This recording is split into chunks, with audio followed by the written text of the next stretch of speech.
नमस्कार, Sanjay Sharma maths YouTube channel में आपका स्वागत है। एनटीपीसी रेलवे के लिए इम्पोर्टेंट क्वेश्चन की सीरीज़ में ये एक नया पार्ट है। तो चलिए हम शुरू करते हैं। आप यहाँ पे देख रहे हैं, पहला क्वेश्चन है, एक मीनार के आधार से 20 मीटर की दूरी पर स्थित बिंदु से मीनार की चोटी का उन्नयन कोण 60 डिग्री है। मीनार की ऊंचाई का पता लगाइए। तो मान लेते हैं एक मीनार बना लेते हैं। यहाँ पे मीनार की आधार से, ये मीनार का आधार है, इससे 20 मीटर की दूरी पर मान लेते हैं ये 20 मीटर की दूरी है। 20 मीटर की दूरी से मीनार की चोटी का, यहाँ से मीनार की चोटी का उन्नयन कोण कितना है? 60 डिग्री है। मीनार की ऊंचाई ज्ञात करनी है, ये ऊंचाई है। तो इसमें आप लगा दीजिए tan थीटा। थीटा के सामने की भुजा होती है लंब और ये आधार है, और 90 डिग्री के सामने की भुजा हमेशा कर्ण कहलाती है। 90 डिग्री के सामने की भुजा हमेशा कर्ण, ये टोटल कांस्टेंट भुजा होती है कर्ण। तो tan 60, ध्यान से देखिए यहाँ पे, tan 60 डिग्री बराबर होता है परपेंडिकुलर अपॉन बेस, लंब बटे आधार। तो ये tan 60 की वैल्यू होती है √3 और परपेंडिकुलर अपॉन बेस, लंब है h मान लिया है, अपॉन आधार कितना है 20। तो ये हो जाएगा, क्रॉस मल्टीप्लाई कर लेते हैं यहाँ पे। तो h की वैल्यू यहाँ पे आप देख सकते हैं, h की वैल्यू कितनी हो जाएगी? √3 की वैल्यू होती है 1.73 इंटू 20, मल्टीप्लाई कर दीजिए 20 से।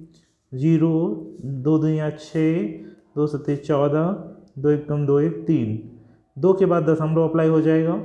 तो हाइट कितनी आ गई? 34.6। तो ऑप्शन नंबर कौन सा करेक्ट हो जाएगा? Option B is correct. तो आपको यहाँ पे समझ में आया है। चलिए हम अगला क्वेश्चन देख लेते हैं।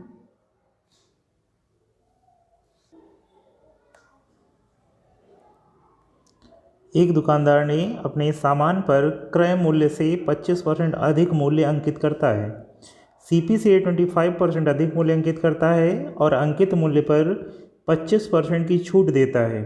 कुल लाभ या हानि हुई? तो चलिए हम देखते हैं। सबसे पहले आप देख लीजिए, क्रय मूल्य से 25% ज़्यादा, तो यहाँ हमने मान लिया सीपी है। कितना मान लिया? सीपी मान लीजिए 100 है, ठीक है। और अंकित करता है तो एमपी मान लिया। एमपी कितना हो जाएगा? यहाँ पे कितने परसेंट है? 25% ज़्यादा, ये हो जाएगा 125 हो जाएगा। अब ये कह रहे हैं कि 25% अंकित मूल्य पर छूट देगा, तो सेलिंग प्राइस कितना होगा? यहाँ पे देख लीजिए, 125 पे अगर 25% छूट होगी तो 75% पे सेल होगा। 75/100 हो गया। 25 या 75 और 25 चुको 100, 25%। अब यहाँ पे भाग दे दीजिए 4 से, 4 या 12, 4 एकम 4 और 2 5 हो गया। 25 या 75 हो जाएगा, 0.3 एकम 3, 3 त्रिको 9, 93.75 आ गया। सेल कितने में हो रहा है? 93.75 पे सेल हो रहा है। 100 की वस्तु खरीदी गई है, तो यहाँ पे देखिए नुकसान ही हो रहा है। कितने का नुकसान हो रहा है? ये नुकसान हो रहा है 6.25% का लॉस हो रहा है। कितना? 6.25% का। तो ऑप्शन नंबर कौन सा करेक्ट होगा? Option number B is correct. चलिए नेक्स्ट क्वेश्चन देख लेते हैं।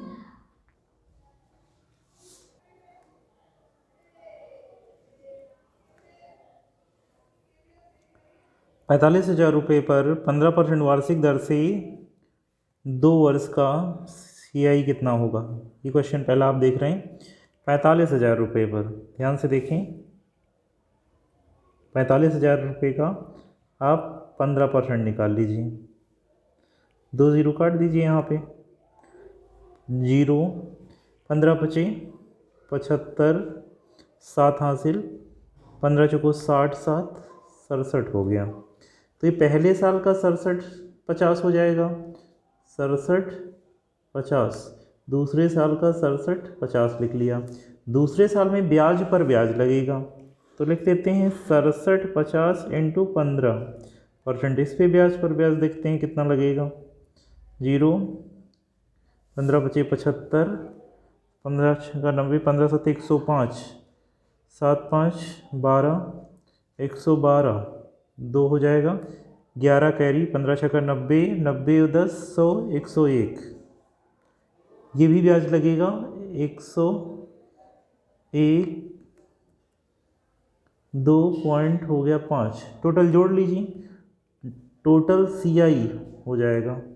सबसे पहले ये ऐड कर लीजिए, टोटल 0 हो जाएगा, 2 पंचे 10, 2 सत्ते 14, 1 15, 2 छंग 12, 1 13।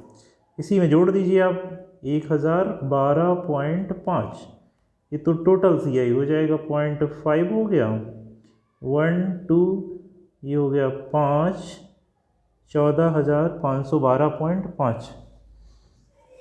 तो 14,512.5 इसमें कहीं ऑप्शन मैच नहीं कर रहा है, तो इसका एक ऑप्शन आप यहाँ पे ध्यान से अगर देख रहे हैं तो पांचवा ऑप्शन इनमें से कोई नहीं, नन ऑफ दीज है, तो यही करेक्ट होगा। फिर समझ में आ रहा होगा, तो यही।